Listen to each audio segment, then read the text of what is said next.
With the Northwind database open, I'm going to click Forms in the list of objects.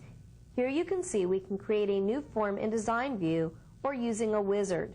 We can also see all of the forms that already exist within the Northwind database. If I want to open the Customers form, I can select that form and double-click it. Notice the Customers form has opened. The Customers form is based on data within the Customer table. Using the Customers form, I can add, edit, and delete the data from the Customer table. Let's see how we can move from record to record within the Customers form. Notice that down at the bottom of the form, you can see that we have a standard navigation bar, similar to that was available within Datasheet view of a table. If I click to move to the next record, you can see that we're viewing data for the next customer. I can proceed moving from record to record, clicking the Next Record tool.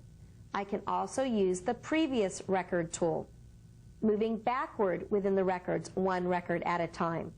I can use this tool right here to move to the very last record that underlies the customer form, and I can use this tool right here to move to the very first record. If I want to add a new record, I can click the New Record tool to add a new record to the table. For example, I can add a customer ID with 5 X's, and this is going to be the X company.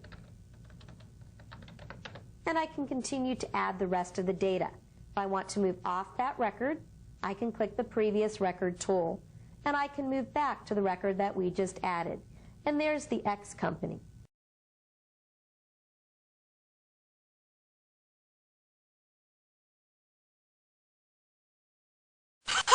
Just as you can find, sort, and filter data in a data sheet, you can do the exact same thing within a form. Let's take a look.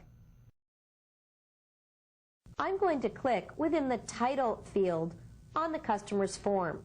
And now I'm going to click the Find tool, which is the binoculars right up here on the toolbar. I click the Find tool, and the Find and Replace dialog appears.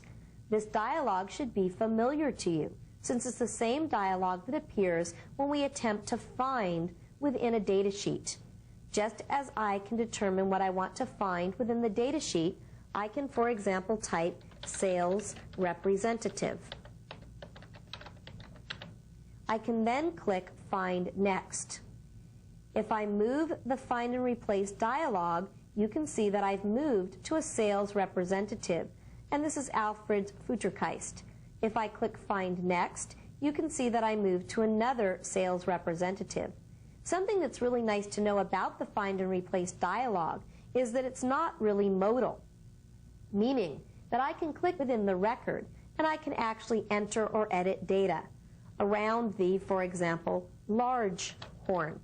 Now I'm going to click Find Next right now, and notice that it says Microsoft Access finished searching the records. The search item was not found. If we take a look, notice that because I clicked within the company name, that the field we're searching in right now is the company name. So if I really wanted to search for sales representatives, I would need to either click back within the title, or I can select what field I want to search within. Now when I click Find Next, notice that I continue finding the sales representatives until I get to the very last sales representative, and then I'll get a message saying that there's no additional sales representatives to be found. And there's the message. Also note that just as I could click More when we were working within Datasheet view, I can click More here as well to determine the search direction, as well as whether I'm going to match case and whether I'm going to search fields as formatted.